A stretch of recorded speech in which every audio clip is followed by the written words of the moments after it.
श्री शिवाय नमस्तु भयम। हर हर महादेव। दोस्तों, आप सभी लोग जानते हैं कि 2 अगस्त 2024 शुक्रवार को पड़ रहा है श्रावण माह का विशेष शिवरात्रि। दोस्तों, यह जो शिवरात्रि है श्रावण महीने में पड़ने वाला सबसे बड़ा शिवरात्रि है, क्योंकि यह श्रावण महीने में पड़ रहा है, जिसका बहुत ही बड़ा और विशेष महत्व होता है। और ऐसा दिन पूरे साल में सिर्फ एक ही बार आता है। और दोस्तों, आप सभी लोग जानते हो कि शिवरात्रि का अगर सबसे बड़ा कोई उपाय है तो वह 108 चावल के दाने वाला उपाय है।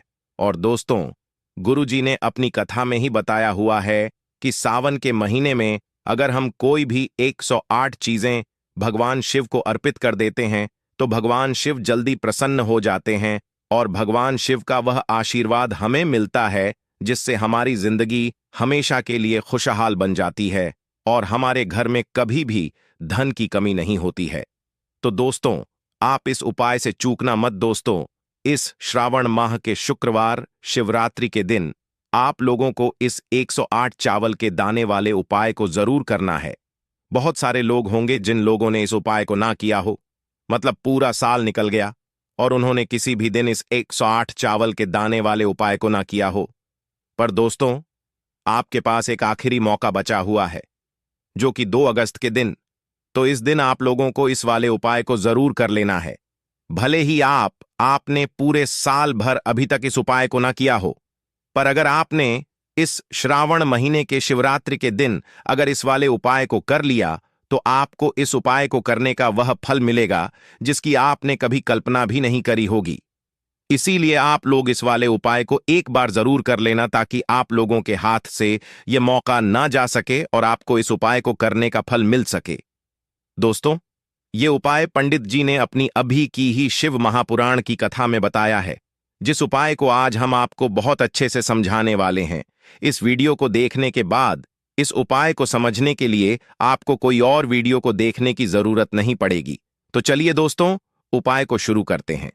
देखिए, यह श्रावण महीने के शिवरात्रि के दिन यह इतना खास होता है, इतना महत्वपूर्ण होता है।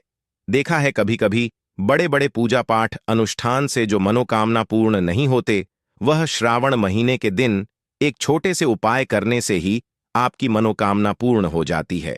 और बहुत सारे लोगों ने इस उपाय को किया भी है और उनको इस उपाय को करने का फल भी जरूर मिला है। अगर आप लोग भी इस उपाय को करना चाहते हैं तो आप इस उपाय को पहले अच्छे से समझ लेना, सुन लेना, उसके बाद करना। आपको इस उपाय का फल जरूर मिलेगा। और इस उपाय को कर लेने से आपके घर में चाहे किसी भी प्रकार की दुख और समस्या क्यों ना चल रही हो, आपको उसका कारण भी नहीं पता है कि भाई ये समस्या किस कारण से चल रही है, उसका कुछ भी कारण हो सकता है, जैसे पितृदोष हो सकता है या किसी भी तरह का मंगल दोष भी हो सकता है। तो इस दिन आप लोगों को यह वाला उपाय कर लेना है। यह एक ऐसा उपाय है जिस उपाय को अगर किसी विशेष दिन पर किया जाए तो भाई उस विशेष दिन का जो है वह तो हमें मिलता ही मिलता है, पर हमने उस दिन पर इस उपाय को किया है तो हमें उससे भी बड़ा फल मिलता है, और फल बहुत जल्दी मिलता है, क्योंकि आप इस उपाय को बहुत ही बड़े और विशेष दिन पर कर रहे हो। तो चलिए अब उपाय के बारे में बात करते हैं, लेकिन उससे पहले आप लोगों को यह जानना आवश्यक है कि आखिर यह उपाय किस समय करना है, किसको करना है और कैसे करना है। तो चलिए हम आगे आपको वीडियो में एक एक करके बता देते हैं। लेकिन उससे पहले अगर आप लोग हमारे चैनल पर नए हैं तो हमारे चैनल को सब्सक्राइब कर लेना और इस वीडियो को लाइक करके कमेंट बॉक्स में श्री शिवाय नमस्तु भयम, ओम नमः शिवाय जरूर टाइप कर देना। तो दोस्तों, इस 108 चावल के दाने वाले उपाय को हमें इस शिवरात्रि के दिन कैसे करना है, किसको करना है, किस समय करना है और कहां पर करना है, ये सारे सवालों के जवाब आपको इस वीडियो में मिल जाएंगे। और जो ये वीडियो देखेगा भाई, उसको 108 चावल के दाने वाला उपाय जरूर करना चाहिए, क्योंकि इस दिन एक चावल के दाने का भी बहुत ही बड़ा और विशेष महत्व होता है। और जब बात आ जाए 108 चावल के दाने की, तो यह सोने पर सुहागा वाली बात हो जाती है और यह एक बहुत ही बड़ा उपाय हो जाता है इस श्रावण शिवरात्रि का। तो अब दोस्तों, इस 108 चावल के दाने वाले उपाय को आखिर करना किसको है, सबसे पहले हम लोग वह बात जान लेते हैं। तो देखो, घर की जो बड़ी माताएं बहनें होती हैं, उन माताओं बहनों में से कोई भी एक बड़ी माता बहन इस वाले उपाय को कर सकती है। और दोस्तों, अगर आप चाहे तो अपने घर में से सभी सदस्यों को भी इस उपाय को करवा सकते हैं। अगर किसी व्यक्ति की खुद की कोई मनोकामना है, खुद की कोई दुख और परेशानी है जो कि वह अपने लिए ही करना चाहता है इस वाले उपाय को, तो वह खुद अपने लिए भी कर सकता है। बाकी अगर कोई घर में से ऐसा है जो कि अपने पूरे घर परिवार की सुख और शांति के लिए यह वाला उपाय करना चाहता है, तो भाई वह भी कर सकता है। उसमें भी कोई दिक्कत वाली बात नहीं है। कहने का मतलब यह है कि इस उपाय को हर एक सदस्य भी कर सकता है और पूरे घर परिवार के सदस्य के लिए घर की बड़ी माताओं बहनों में से कोई एक माता बहन भी कर सकती है। माताएं बहनें अगर घर में उपस्थित ना हो या वह यह वाला उपाय ना कर पा रही हो, तो फिर घर का कोई बड़ा सदस्य भी इस 108 चावल के दाने वाले उपाय को कर सकता है। चाहे फिर वह पुरुष ही क्यों ना हो, उसमें कोई भी दिक्कत वाली बात नहीं है। अब दोस्तों, इस 108 चावल के दाने वाले उपाय को हमें करना कहां पर है? हमें इसे शिव जी के मंदिर में जाकर करनाना है। बहुत सारे लोग प्रश्न करते हैं हर एक उपाय को करते समय, क्या हम इस उपाय को घर पर कर सकते हैं? तो इस वाले उपाय को आप घर पर नहीं कर सकते हो। इस वाले उपाय को करने के लिए आपको शिव जी के मंदिर ही जाना पड़ डीढ़ेगा। उसके बाद में दोस्तों, जो अगला प्रश्न निकल कर आता है वह यह आता है इस उपाय को लेकर कि आखिर इस उपाय को हमें किस समय करना है, सुबह के समय करना है कि शाम के समय करना है? तो देखो, इस वाले उपाय को आप लोग सुबह के समय भी कर सकते हो और शाम के समय प्रदोष काल में भी कर सकते हो। अब अगर आप पूछो कि भाई सबसे उत्तम समय कौन सा रहेगा इस 108 चावल के दाने वाले उपाय को करने का, तो हम आपसे बस यही कहेंगे कि इस उपाय को आप सुबह के समय करेंगे तो ज्यादा बेहतर होगा। बाकी अगर प्रदोष काल शाम के समय भी करेंगे तो भी अच्छा होगा, उसमें कोई भी दिक्कत वाली बात नहीं है।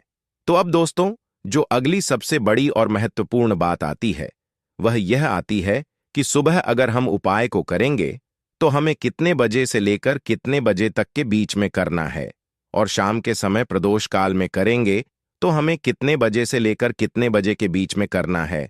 तो देखो, सुबह जितनी जल्दी हो सके आप उपाय को करने की कोशिश करना। बाकी अगर किसी कारणवश लेट भी हो जाओ, थोड़ी देर भी हो जाए, तो 10 या 11 बजे तक भी आप उपाय कर लेना, पर 1200 बजे से ज्यादा देरी ना हो, ठीक है? इस बात का ध्यान रखना। उसके बाद में दोस्तों, अगर शाम के समय प्रदोष काल की बात करें, प्रदोष काल का जो समय होता है वह शाम के 6 बजे से शुरू हो जाता है। मतलब शाम के 6 बजे से लेकर 7 बजे के बीच का जो समय होता है, ये समय प्रदोष काल का समय होता है। पर अभी जो मौसम चल रहा है, इस मौसम में जो है शाम बहुत देरी से होती है, तो आप इस उपाय को 7 या 800 बजे के बीच में भी कर सकते हो।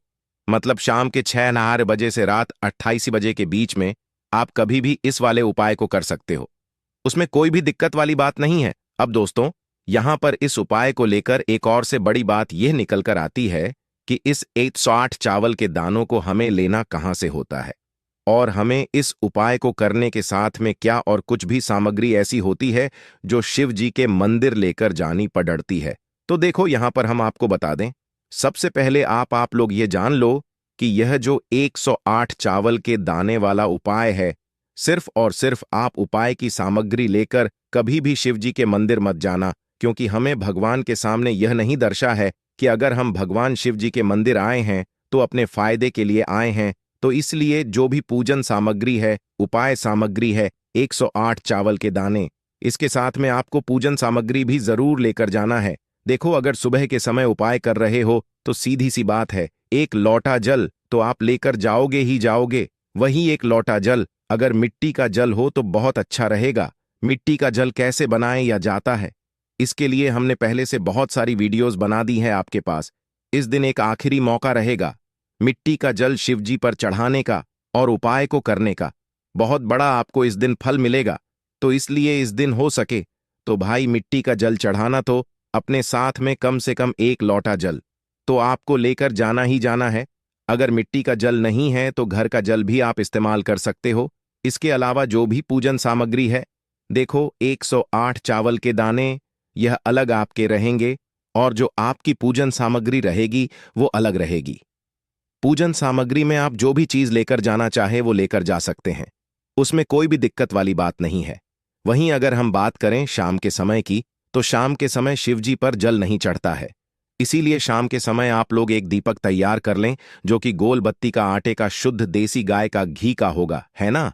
इस बात का आप लोगों को ध्यान रखना है और इस दीपक को आपको घर से जलाकर नहीं लेकर जाना है, भगवान शिव जी के मंदिर में जाकर ही जलाना है। इस बात का भी आप लोगों को ध्यान रखना है। अब दोस्तों, यहां पर हमें इस बात को समझना है कि यह 108 चावल के दाने हमें लेना कहां से है।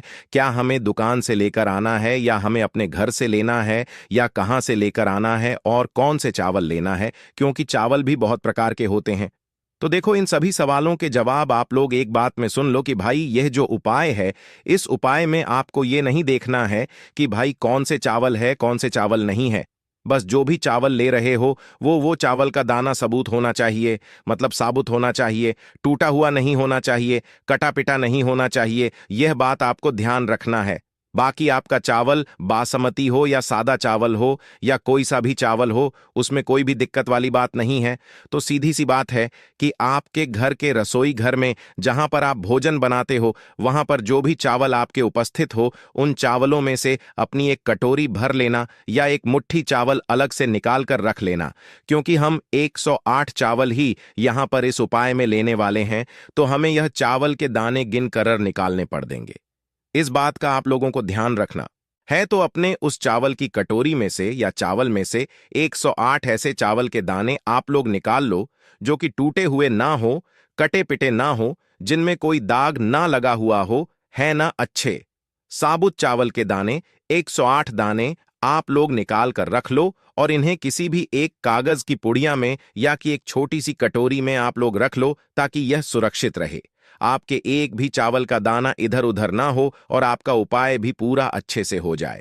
तो भाई, जैसे ही आपका उपाय की जो सामग्री है 108 चावल के दाने ये तैयार हो जाते हैं, उसके बाद मैं आपको जो भी अपनी पूजन सामग्री है सुबह के समय कर रहे हो, तो एक लौटा जल या पूजन सामग्री जो लेकर जाना चाहो उसकी भी तैयारी कर लेना। और शाम के समय जा रहे हो तो भाई अपना अपना जो दीपक है उसे तैयार कर लेना, ठीक है। और उपाय को करते समय शुद्धता का विशेष रूप से ध्यान रखना, ठीक है। सुबह सुबह स्नान करने के बाद ही उपाय को करने की आप लोग तैयारी करना। उसके बाद अगर शाम के समय की बात करें तो शाम के समय आपको स्नान करने की जरूरत नहीं है, पर शुद्धता का ध्यान रखना है। आपको स्नान तो नहीं करेंगे, आप हाथ मुंह धोकर भी इस वाले उपाय को शाम के समय प्रदोष काल में कर सकते हैं। इसमें कोई दिक्कत वाली बात नहीं है। तो आप अपने उपाय की पूरी सामग्री तैयार करके आपके पास ही में जो आपका शिव मंदिर हो वहां पर पहुंच जाइए। सबसे पहले शिव मंदिर में जाकर आप लोगों को उपाय नहीं करना है। पहले भगवान के दर्शन करना है, भगवान से आशीर्वाद प्राप्त करना है, फिर शिव जी की शिवलिंग के पास में आना है। शिवलिंग के पास में आने के बाद आप जो पूजन सामग्री लेकर आए हुए हैं, जैसे कि सुबह गए हुए होंगे, तो एक लौटा जल और जो भी पूजन सामग्री लेकर आए हैं, आप उनसे भगवान शिव जी की पूजन कीजिए। सबसे पहले तो एक लौटा जल ही चढ़ेगा, उसके बाद में आपकी पूजन सामग्री चढ़ेगी। उसके बाद में अगर दोस्तों शाम के समय अगर आप इस उपाय को कर रहे हो, तो अपने साथ में कम से कम एक जो दीपक है गोल बाती का, जो आप अपने साथ में लेकर गए हो, उस दीपक को मंदिर में जाकर अपनी माचिस से जलाना है और उस दीपक को शिवलिंग के पास में रखना है, ठीक है। इस दीपक को रखने के बाद ही आप लोगों को अपना यह वाला उपाय शुरू करना है, और दीपक को ज्यादा पास में मत रखना, वैसे भी गर्मी पड़ रही है। भगवान शिव जी को आंच नहीं लगनी चाहिए, है ना। तो भाई, जैसे ही आपकी पूजा अर्चना हो जाती है, आप भगवान शिव जी को प्रसन्न कर लेते हैं, उसके बाद में शिवलिंग के पास ही में आप कहीं पर बैठ जाइए, सामने या आसपास जिस जगह पर आपको बैठना हो वहां पर बैठ जाइए, और अपने वह 108 चावल के दाने अपने सामने निकाल कर रख लीजिए, क्योंकि अब यहां पर उपाय को यहां पर करने की आपको तैयारी करना है। और इस तरीके से जब आप उपाय करेंगे पूजन सामग्री करने के बाद, पूजन अर्चना करने के बाद, तो आपको उपाय का फल बहुत जल्दी और बहुत बड़ा होकर मिलेगा। तो अपने 108 चावल के दाने अपने सामने निकाल कर रख लेना। और यह जो उपाय है यह आपकी सीधे हाथ की हथेली से होगा, इसलिए इस बात का भी विशेष रूप से ध्यान रखना है। तो सीधे हाथ की हथेली का प्रयोग करके ही आप लोग अपना इस वाले उपाय को करना। अपने सामने जो भी आपकी कागज की पुड्डी या है उसको खोल कर रख लो, या कटोरी है तो भाई उसे अपने सामने रख लो, और अपने वह 108 चावल के दाने निकाल लो। ठीक है। उसके बाद में दोस्तों, अब आपको क्या करना है कि शिवलिंग आपके सामने होगी, तो आपने वह 108 चावल के दाने एक एक करके आपको शिवजी के शिवलिंग के ऊपर चढ़ाना है। कहां पर चढ़ाना है? शिवलिंग के ऊपर चढ़ाना है और कहीं पर भी नहीं चढ़ना है। आपको अपने हथेली से तो शिवलिंग के ऊपर चढ़ना है, भले ही फिर वह अपने आप जलाधारी पर गिर जाए, या मतलब वहीं पर गिर जाए, उसमें कोई दिक्कत वाली बात नहीं है। पर आप चढ़ाओ शिवलिंग के ऊपर ही। तो आपको क्या करना है? अपना पहला चावल का दाना उठाना है, श्री शिवाय नमस्तुभयम बोलना है और शिवलिंग पर चढ़ा देना है। इसी तरीके से दूसरा चावल का दाना उठा है, शिवलिंग पर चढ़ाना है और मंत्र बोल देना है। और फिर तीसरा चावल का दाना उठाना है, श्री शिवाय नमस्तुभ्यम बोलना है और चढ़ देना है। इसी प्रकार से आपको पूरे 108 चावल के दाने एक एक करके शिव जी के शिवलिंग के ऊपर चढ़ाना है और भगवान से प्रार्थना करते जाना है। मतलब प्रार्थना तो आपको आखिरी में करना है, पर हर एक चावल के दाने को चढ़ाते समय श्री शिवाय नमस्तुभयम जरूर बोलना है। उसके बाद ही में यह चावल का दाना शिवलिंग के ऊपर आपको चढ़ाना है। जैसे ही आपके 108 चावल के दाने शिवलिंग के ऊपर रच जाते हैं, तो भाई उसके बाद में आपको क्या करना है? भगवान से अपनी मनोकामना बोलना है। मनोकामना भी कब बोलना है? जब आपका 108 चावल का दाना आपके सीधे हाथ की हथेली में हो और आप उसे चढ़ाने के लिए जा रहे हो। श्री शिवाय नमस्तुभयम बोलकर उस आखिरी चावल के दाने को शिवलिंग के ऊपर चढ़ा देना और भगवान से फिर अपनी वह मनोकामना बोल देना, जिस मनोकामना के लिए आप लोग अपना यह वाला उपाय कर रहे हो। जिस भी दुख और परेशानी के लिए आप लोग अपना यह वाला उपाय कर रहे हो, उसके बाद में जैसे ही आप अपनी मनोकामना बोल देते हो, आपका यह वाला उपाय पूरा हो जाता है। पर दोस्तों, उपाय को करने के बाद आप लोगों को 2 मिनट भगवान शिव जी के मंत्र का जाप जरूर करना है। और मंत्र का जाप करने के बाद भगवान से एक और बार प्रार्थना करना है अपनी मनोकामना के लिए या अपनी जो भी दुख और परेशानी है उसके लिए। इसके बाद में आप लोग भगवान को देखकर भगवान से प्रार्थना करके उनसे आशीर्वाद लेकर वहां से उठ सकते हैं और अपने घर पर जा सकते हैं। बस दोस्तों, यहां पर यह वाला उपाय पूरा हो जाता है। इस तरीके से जो भी व्यक्ति छोटी छोटी चीजों का ध्यान रखते हुए इस 108 चावल के दाने वाले उपाय को करेगा, निश्चित सी बात है उसे उसकी मनोकामना जल्द ही पूर्ण होगी और